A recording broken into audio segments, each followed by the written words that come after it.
welcome to another episode of Let's Eat. I'm your host, Christine Scarpelli, and we travel the region finding all the best restaurants and telling you about them. We do the hard work for sure. The first restaurant I want you to go visit in Spartanburg, South Carolina, De Flavors of India. The owner likes to cook with natural ingredients in a holistic way, and she loves to get to know her customers. So be ready for a mouthful. Take a look at De Flavors of India.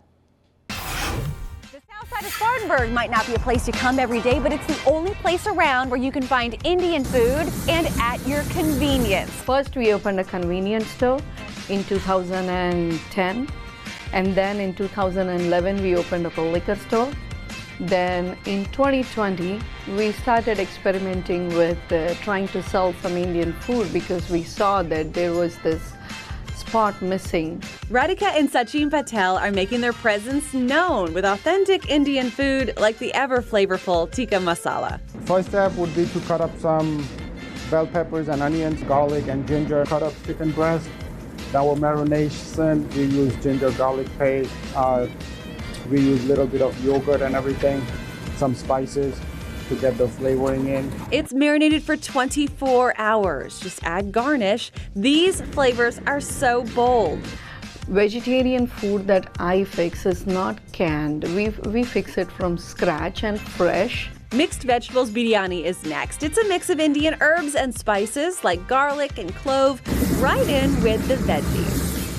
Add turmeric to it, the chili powder, plain basmati rice. It's the yogurt-based sauce, black pepper, and some secret spices that the Patels are tight-lipped about, but they're glad to share their newest creation. This is an Indo-American invention of us. Indian chicken tikka in a wrap.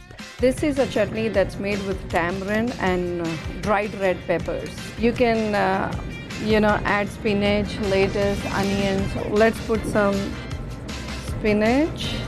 De Flavors of India will wrap up all this beautiful food and they give it to you to go to enjoy at home with your family. In the south side of Spartanburg, we say, keep calm and carry on. Let me tell you, they are the sweetest couple. You definitely want to go visit. And while you're there, close by in Boiling Springs, South Carolina, is the bread guy. He is so much fun, and he's got a bunch of young bakers in his kitchen baking for you. These pastries and breads are so good. It's almost worth me going off of gluten for it. Let's go take a look. We've got to see the bread guy in Boiling Springs. I was born in France. I was kind of born around it, part of my culture, going there every day, bringing home bread. Owner Nick Durs is bringing big city baking to South Carolina, first at the farmers market, Spartanburg restaurants, and now at his own place. Specialized in pastries, or croissant pastries specifically, butter croissants, chocolate, cinnamon, all types of different fruit danishes, cream cheese danishes. Don't miss the bi-colored Valentine's Day special. It's already flying off the shelves. We're going to weigh our flour out first. Now butter. You want it to be cool, just going to mix it in by hand until we get a deep, bright red color. I'm going to cut this butter into 2/3. We'll have to literally beat it into shape. The dough rests overnight in the refrigerator and then it's cut up and layered with butter. I have this nifty machine. It's a mechanical rolling pin with 2 stainless steel rollers, a conveyor. This is called a single fold. A better feeling in this when you eat it. Nice and light and flaky. Triangles. The layers get multiplied as you roll it up. Into the oven to cook, and then after they cool, Poke a couple of holes as gently as possible, like so I can easily fill these croissants with the pastry cream, powdered sugar, and that is your strawberry croissant. Baker Haley Cochran gets us started on some cream puff swans. Butter, salt, and sugar. Right now it is boiling, so I'm ready to pour the flour in, and then we mix it and dry it out. Add your eggs slowly to keep the mixture together. I'm filling the piping bag up so we can pipe it into the shapes. Classic French bakery school 101. That's going to be the head, then in the oven. It's all part of a Valentine's Day box you can take home. This is the Bavarian eclairs, and for the hearts, we put strawberries in the middle. Lay the wings over, and the bottom is bloody, and then just stick a head, and there's this one. If it's time for you to come fall in love with something here at the Bread Guy, get here early. Why? Because we sell out pretty early. That's right, Nick. From here in Boiling Springs, we say, let's eat! There's your Valentine's Day date for sure, no matter what time of year it is. Those are fantastic. Now we head to the Low Country in Mount Pleasant, where we take a look at Bodega. This food for lunch or dinner looks fantastic. Take a look. A downtown favorite has another home. On Coleman Boulevard in Mount Pleasant, you'll find a new bustling breakfast, brunch, and lunch spot, Bodega. I spoke with executive chef Alice Grotman about the expansion of the brand. So this is our second bodega here in the Charleston area. This one's located right between Shem Creek and the foot of the bridge. This bodega is everything that you love about our downtown bodega, just a little bigger, a little bolder with a drive-thru. The menu features just about anything you could want, whether it's to start your day, grab a quick and satisfying lunch, or pick up something to take home for the evening. Bodega has you covered.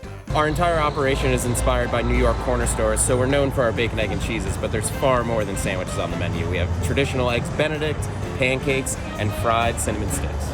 All sure to please. So whether you're looking for a quick cup of coffee, some breakfast, or brunch, grab the friends and the family, head on over to Mount Pleasant, and I'll see you at Bodega. That looks so good. That's brunch and lunch where you can find Bodega in Mount Pleasant. All right, we've got many more restaurants after this, but stay with us. We got a break. Hey, welcome back to Let's Eat. We're headed to the beach, finally, right? We're headed down to Myrtle Beach to Bistro B. This owner's family, they've been traveling forever. And after a lifetime of eating while traveling, they decided to bring all that experience to Myrtle Beach at Bistro B. Take a look. After 3 years of renovations, Bistro B officially opened its doors in April. What was once an abandoned building has been transformed into a unique culinary destination. General Manager Joe Noddy and his father Barry spent years bringing their vision to life, merging French influences with everyday favorites. It was started by my father, who wanted to bring a sort of unique flavor and culmination of about 40 years of food and beverage experience to Myrtle Beach. So he basically broke down what he has loved from his life of traveling and dining out and tried to simplify the menu to make it affordable and accessible for people who come and visit Myrtle Beach and for the locals alike. Step inside and you'll find a warm and inviting space with a modern sushi bar, vibrant lighting, wraparound seating, handcrafted tables, and a touch of nature with foliage lining the ceiling. I spent a lot of my childhood outside, hence all the greenery that we tried to cover this place with in any spot that we felt needed a little bit of life. This modern, earthy ambiance complements the menu built to please a wide range of palates. Whether you're in the mood for something light or indulgent, Bistro B has a little something for everyone. Even for the pickiest of eaters, I genuinely believe we have something for you.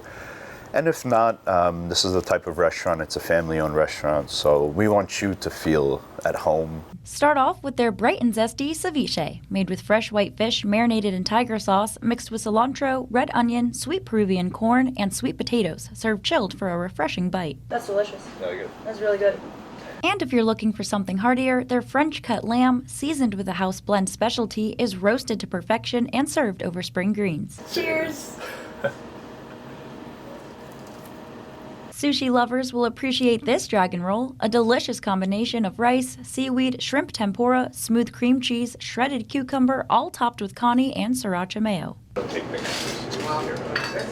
Grab a seat at the fully stocked bar and sip on one of their highly requested espresso martinis, made with cold brew coffee, vodka, and topped with coffee beans. Beyond the food and drinks, Bistro B offers a spot where you can enjoy live music on the front patio or work up an appetite on their pickleball court in the back, soon to be upgraded for an even better playing experience. So what exactly is Bistro B? For what I can say right now is Bistro is family, Bistro is patience, Bistro is a culinary experience.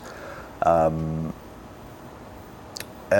as of now, Bistro is growing. Bistro B owners say it blends heartfelt hospitality with bold cuisine, creating an unforgettable table for anyone who loves tasty food and neighborly vibe.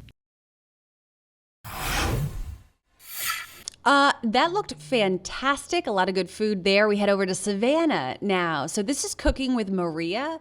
Maria is cooking a sesame noodle recipe. She says it's extremely healthy. She always cooks healthy, she says, but also a local opera singer. I am excited to see this segment, Cooking with Maria and the sesame noodle recipe. Love Asian food, But you would like to find a way to make it at home and healthier? Well, this wonderful lady right here, Maria Zubez, has a way to do that. She is a budding chef who focuses on nutrition, but you also know her from the Savannah Voice Festival. She's a famous singer along with her husband, Cheryl Milnes. Maria, it's great to see you again, and today you're going to show us how to make sesame noodle, right? That's right. This is one of my favorite dishes at home. You would think in my Greek house, I would have more Mediterranean, and I do, but I love Asian food. I think I could just eat that every day. And so I have found ways to sort of clean it up, but also understand the nutrition of what we're eating. You don't have to understand it at home, but if you get into some healthy habits, you can just be so much cleaner in the way that you eat. And then, if you want to splurge and go to a wonderful Asian restaurant, you understand what they put in your food. Exactly. So, all right. It's always good. Knowledge is good. Yes. Okay, but this is something we can all make at home, and if you're gluten-free, this is a good option for you too as well, It's right? fantastic because I'll kind of share what the ingredients are. This is brown rice noodle. So you've got the brown rice, but also it is gluten-free, but cold noodle is something that we call a resistant starch. This is a new fun thing to understand. Okay. A resistant starch is when a normal starch sort of changes its chemistry and is more feeding your gut and your microbiome than it is you. And so it helps with your glycemic index. Oh, that's So great. that's why cold rice is so good. Cold potatoes, cold rice, even cold bananas. If you freeze bananas, they become a resistant starch. Wow, So okay. this is something that's very good for your gut and really good for the way that your body processes a carbohydrate. And when we add the vinegar, it actually changes it even more. So really fun chemistry. It's like a chemistry lesson. So we'll get started with that. What we're gonna do is make our sauce first. So we're starting with tahini. We're not going to use peanuts in this. A lot of people have peanut allergies. Okay, good it's a point. real problem. So what we want to do is give alternative seeds and nuts to enjoying a meal like this. So this is actually tahini, but it's sesame seed. All right. Sesame seed is so good for you. It's good for your skin. It's got folates, it's got vitamin B, it's got all sorts of things, antioxidants that really help with aging and with cell development. One little tiny seed. And just one little tiny seed. So this is our base. So we're actually starting with a half a cup of this. And then I like to keep recipes simple. So all the sauce ingredients are really 2 tablespoons of each. Oh. Isn't that easy to Easy to remember? keep track of, 2 yes. tablespoons. So that's what we're going to do. So I'm going to have you start to blend that. So we're going to have cocoa amino instead of soy if you're not a soy person. So we're going to add the cocoa amino. Just Go ahead add and right add here, this. all of it? Add it all in there. Okay. Just so much fun. And then we're going to add some rice vinegar in there. That's a wonderful vinegar. It's very aromatic. And then It all smells great. I know, and this is like kind of a little secret. This is maple syrup. Maple syrup. I can't even believe maple syrup. So put that in there. Okay. And then the magic that you've been smelling all this time, Patty, so great. is we're layering the sesame with sesame oil. Roasted sesame oil is just magical in Asian food.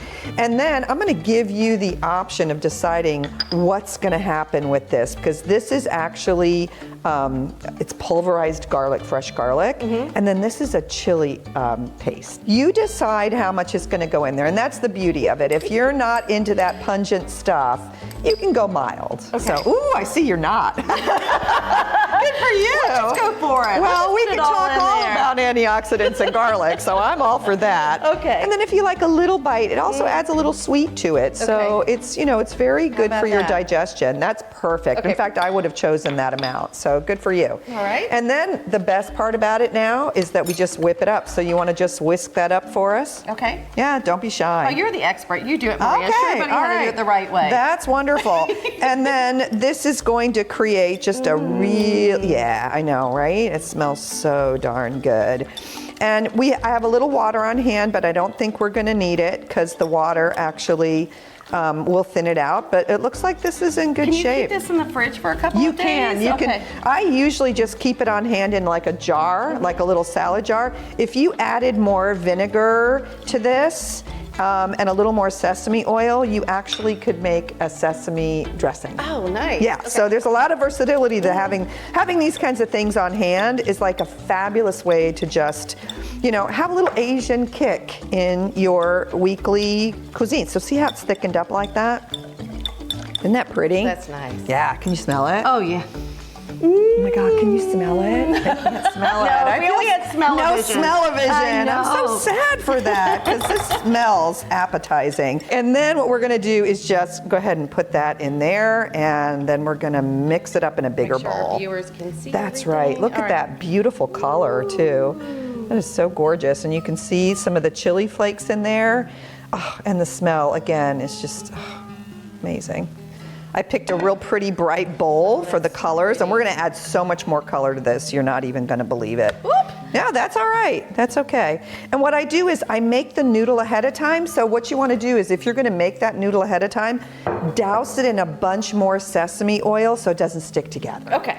And where we talked about the magic of sesame, so we're gonna take those tongs and we're gonna just mix it up. So grab those black tongs for me, Patty, and we're gonna mix this up, and I'm going to add a little more of the sesame oil just to make it there. Oh my gosh, so good. So it's all mixed together, Maria. Okay, Look at that. looks Isn't that beautiful? fantastic. Now we Oh. get to add the beautiful layers Now we on get top. to add color, but mainly what I talk about layering. Yeah. When you make a dish, you can add so much more nutrition just by layering some fun condiments. We think of the parsley sprig as something pretty, but it's edible. And parsley, again, is one of those beautiful foods that adds so many micronutrients and antioxidants and digestive health. So we want, that's the boring part, but if we understand that when we add color to our meal, we're adding nutrition, it makes it just feel good to serve to our family, right? Well, look at all the beautiful color you have right here. So we get to pick all these gorgeous colors. So what we've got, I'll just share with you what we have here. This is sugar snaps, which I love, they're sweeter. Parsley, like I said, this is broccoli microgreens. They have even more nutrients than broccoli. Wow, I and didn't as we realize know, that. broccoli's a little hard to eat, right? So this is much easier. This is beautiful red cabbage, which has antioxidants like crazy. And then of course our shredded carrots, and then a little bit of red onion if you wish. And then I'm even gonna put a little more seed in it with some pumpkin seed. I love how you add pumpkin seeds to a lot of your foods. They're I'm so good for you. obsessed with Yeah, pumpkin they're delicious. seeds. So why don't you grab some? I'll grab some. You pick a corner and we'll work in. Okay. So I'll start in this corner right here. I like to just make it look like a Cobb salad, So we're gonna start here. Look at that. You don't need a lot, but it sure does go a long way. And then we're gonna add this here. And then The parsley just yeah, adds on the you side? can add any way you want. It's like Look how festive and gorgeous it's a this canvas, right? We're just playing. This is where you can do this with your kids, where kids can develop a really huge appreciation for food and how it adds a lot of nutrition. And then what we'll do is we'll just add a little bit more to the green. And then do you want to add some onions? I think it would be Oh really my gosh, I pretty. love red onions. So just Okay. throw those in that little pocket there. Right here? Yeah. Look at that. Oh my gosh, we've made a gorgeous little painting here. And then we're gonna just finish with the pumpkin seeds. And then we're done. Voila, your sesame Voila, noodle dish. Sesame noodle. But now we've got to eat it. Okay, Isn't that I'm ready. terrible? Let's do it. You want to hand me my bowl? Oh, yeah. Okay. But you would never ask. Oh, I hate to even ruin this, but we're going to. So we're going to mix this up.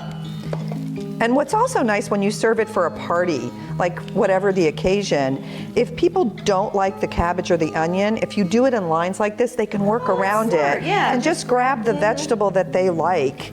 And it always disappears. Like when you serve this at a party, it's gone.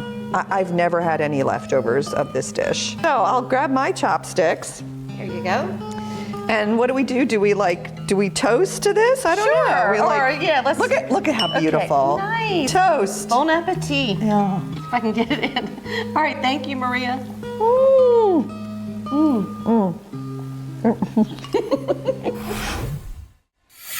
Hey, healthy food, but it was kind of pretty too. I bet that's half the fun with that place, and plenty more after the break. Stay with us. And we're back to Let's Eat. Now, this restaurant, really cool, different for sure. High Point, North Carolina, you'll find Shinjuku Station. There's food on a conveyor belt. It's actually based off the Shinjuku Station in Japan. Take a look. Every time I see a customer in, I always see like their faces like, whoa, this is such a cool place. Stepping inside this Shinjuku station. It's so cool. Feels like taking a trip on a train through Japan. We like to take inspiration from the actual Shinjuku station in Japan. And just like the busiest rail station in the world in Tokyo, the new Shinjuku Sushi revolving bar in High Point stays packed with people. It's been absolutely crazy. Even lunchtime right now, where we have a wait and line out the door. But as soon as customers sit in the train car style booths, their dining experience begins. Anything you see on the conveyor belt, you could just go and take right away. A conveyor belt filled with food rotates through the entire restaurant. It starts in the kitchen, where chefs make and place sushi pieces on small plates. So as soon as the chef is done making the sushi, it pumps out straight on the conveyor belt and it'll go to each table. Customers can take and taste as many plates as they want. So the all-you-can-eat price includes anything off the conveyor belt. So you can grab 100 plates off the conveyor belt and you still would be charged $27.99. I'm just grabbing random things. I don't even know like what I'm eating, but it is good. There's usually a variety of 10 to 20 types of sushi to choose from. So far, the popular superstar roll's living up to its name. Chefs can't keep enough of it on the conveyor belt. That one's really good. So as soon as we pump that out, I'm literally calling for the kitchen. Oh, I need like 8 more plates. I need 8 more plates right away. That's really good. In addition to all the options sliding by, customers can order specific sushi plates, appetizers, and hibachi dishes using a tablet at each table. Those are all included in the flat fee. As soon as you press something on the tablet, you just hit confirm order, and it'll go straight to the kitchen, and they'll start making it. When the order's ready, it takes off on its own train. There goes a train. Many bullet trains run on tracks just above the conveyor belt, taking orders to table. Anytime the train rolls by on the track, they always pull out their phones and start recording it. But most customers really want the robots to deliver their dishes. The robot is coming. I love the robot. Yeah, I've been trying to get the robot to bring me food. Servers program them to take the food to each table. I've had a lot of customers be like super excited about it because it's like very futuristic almost. The restaurant also relies on technology to keep the food fresh. A computer chip in each plate tracks the time it stays on the conveyor belt. Once it reaches that set time limit, it'll automatically eject. So that preserves the freshness of the sushi. So it won't stay on the conveyor belt. Shinjuku Station only opened a month ago, and people are traveling from all over the Triad to try it. This is our 3rd time trying to come to try this restaurant. Between the fun of the technology and the taste of the food, customers say a trip here is worth the wait. It was delicious. So far, everything's tasting very good. It's great. I've never been anywhere like this. The robots are cute, and I love the little train thing. I've never seen that before. Your delicious meal is here. Goodness, that was so impressive. The conveyor belt, the train, the robots delivering your food. They even talked to you. That was dinner and entertainment, too. Hey, thanks for joining us for Let's Eat. This episode's coming to a close, but stay with us. There's plenty more next time. Local eateries on Let's Eat.